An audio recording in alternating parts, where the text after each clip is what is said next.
So I have this slab and it tapers off on the end and is kind of rough looking here as well. And I want to make a head from the slab. So I want my slab to be fairly long, and also I don't want it to be too oblong of a shape. I want it to be fairly rectangular. So also start with your slab on the thicker end too, because you're going to be doing a lot of molding and sculpting. So you don't ever want to get into a rut where you accidentally make a hole in your sculpture the more you work it. So it's always good to start a little bit thick and then kind of know when to finish. Trying to keep most of your projects in between 1/4 inch to 1/2 inch thick. Any thicker than that, it just takes forever to dry out, and there's just a higher chance that your work will crack or break while drying or during the bisque firing.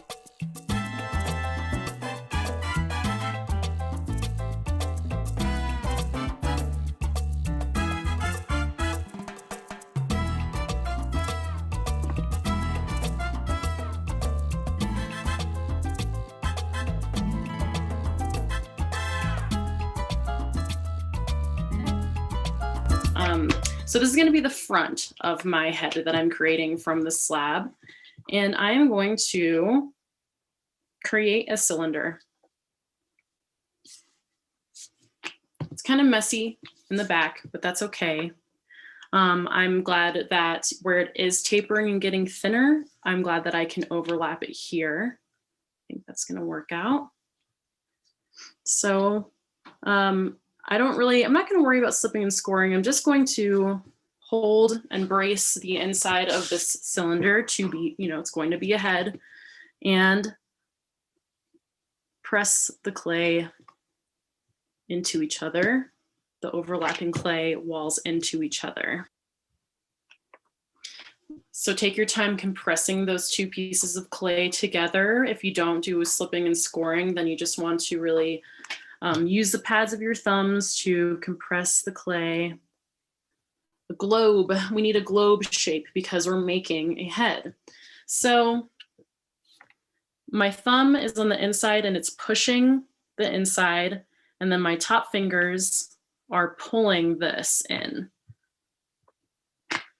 I can really make this whole surface area have more volume and appear to be more round by taking a little bit of water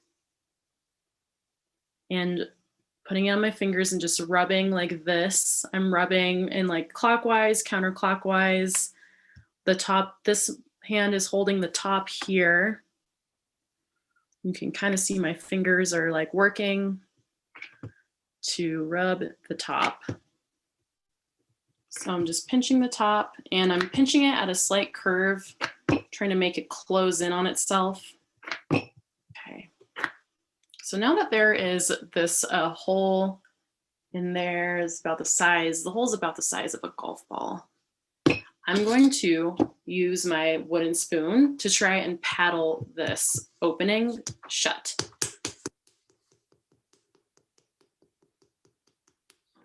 This is when like a wooden board or your cardboard base comes in handy, because you can put this on here and it's a little bit easier to rotate your sculpture while you paddle. So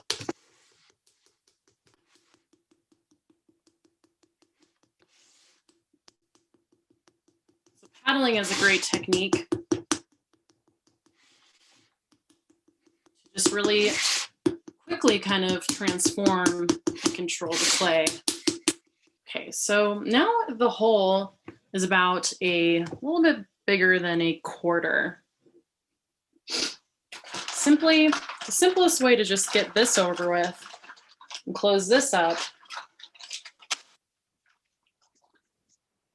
is by creating a tiny little slab. Doesn't have to be, I definitely don't make it too big or too long.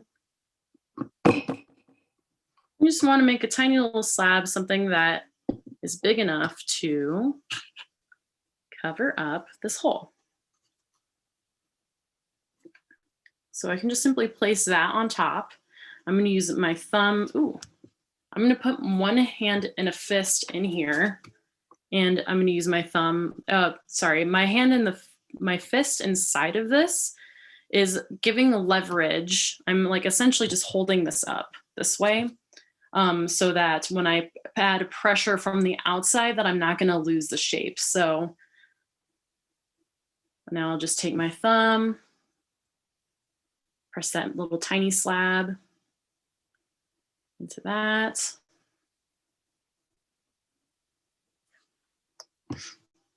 And then I can just paddle out that shape again. You might want to, have a reference photo of somebody's head or like a skull maybe around to help you visually. Even if you don't make a head, this is a way to sculpt a round shape out of slabs. Okay, so that's looking pretty round. I like it a lot. And now I need to just think about the bottom. Like right now, the bottom of this just is like slapped onto the base, and I don't like that. So I'm going to paddle this in a little bit.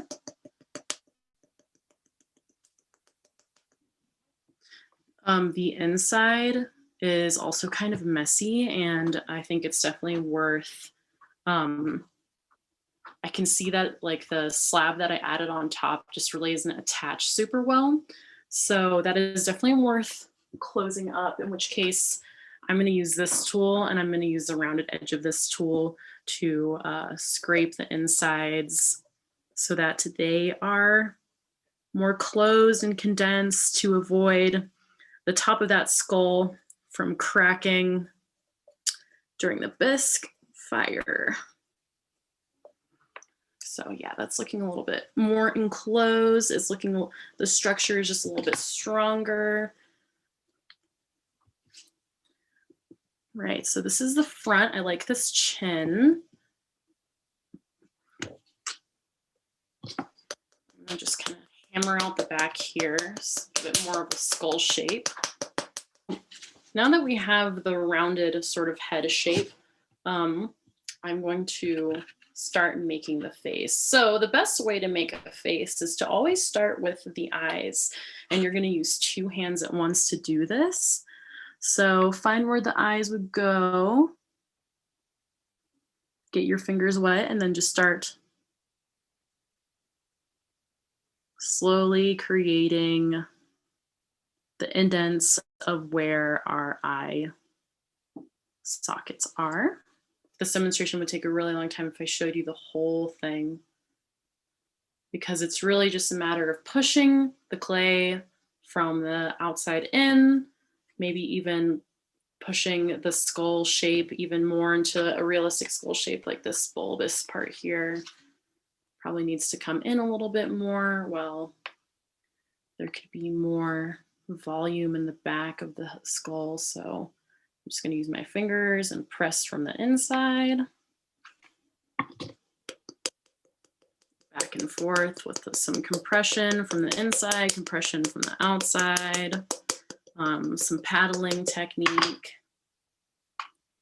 And then you can always add another slab and close this off too, although you don't want to close it off completely because that would make a ceramic bomb. So you always need to, if you ever have any sort of space in your work, you have to make sure that you put some holes in it somewhere so that air can get into it, because if it is just an enclosed piece and we put it in the bisque kiln, it will explode. So we need to avoid creating those little pressure pockets in a kiln that gets so hot. So that's why most sculptures you see have some sort of opening, usually all the time. But if there isn't an opening, it's because the artist did a really good job hiding it from you. So I like my little alien head now. It's turned into an alien head, which is really cool. I like that. I think it's just because the chin got so skinny and then it's lacking a bit of a jaw. But even if I just pulled it out a little bit, that seemed to help. So after you sculpted the eyes, then you can start doing details like add-on details. So after you sculpt, kind of press in the eyes, mold the eye sockets out, and just take a piece of clay, and I can create like a little nose for my little human being.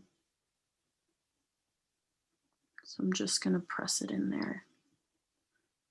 You can slip and score that on, but when you mold something so much and you manhandle the clay so much, it's very likely that all that compression and condensing and paddling you are doing is gonna really make sure all the clay is attached.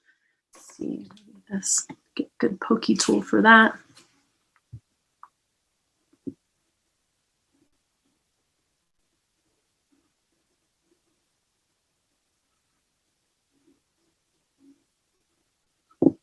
So make sure that the nose is pretty connected on there. Yeah, so then the eyes can just, you know, they can be added on. You can carve them in.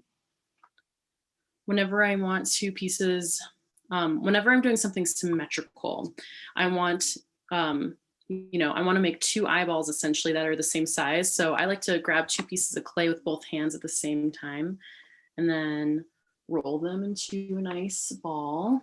This one's a little bit thicker, I can feel it. So I'm just gonna take a pinch off. So I'm just gonna press those in there.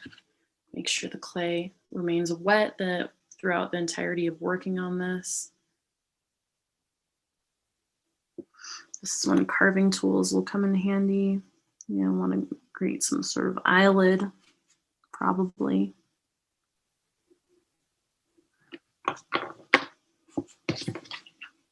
You know, eyebrows can be hair that's carved in, like the ears or something you would have to add on as well.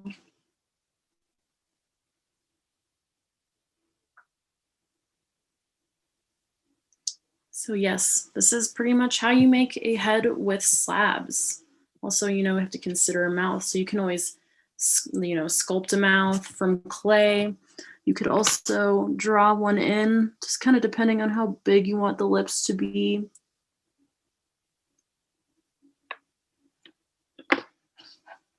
Also, there could be sometimes negative space is really nice. By negative space, I'm meaning like any sort of holes, like the nostrils, even the eyes could be holes. It creates a little bit of dimension to the face. The mouth could be a hole. Lips, I'm not sure what gender my person is. Lips are way too big. Anyways, the process is really kind of pretty amusing.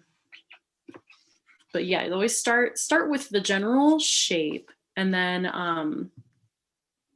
and even the hair could be also like carved in as well, because sculpting hair is a little bit, it's just like a whole nother conversation. So I just wanted to show you how to make a general head shape from slabs. There you go. A little bit heavy on the Botox.